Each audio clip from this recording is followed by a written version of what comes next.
আজকে রান্না করছি পটল কারি।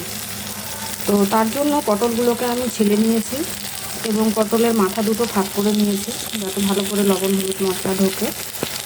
তো এবারে কড়াইয়ে পেঁয়াজ ভেজে নিয়ে তার মধ্যে আমি পটলগুলো দিয়ে দিয়েছি।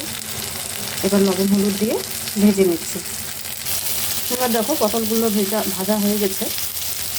তো এবার আমি রসুন আদা জিরা বেটে রেখেছিলাম দিয়ে দিলাম।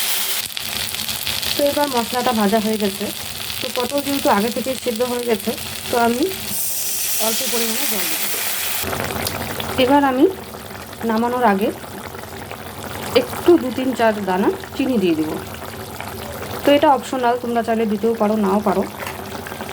চিনিটা দিলে কালারটাও সুন্দর আসে, টেস্টটাও একটু বেশি হয়।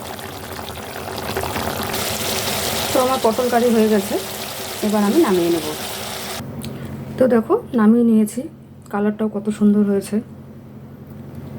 তো যদি ভালো লাগে অবশ্যই জানাবে। বাই।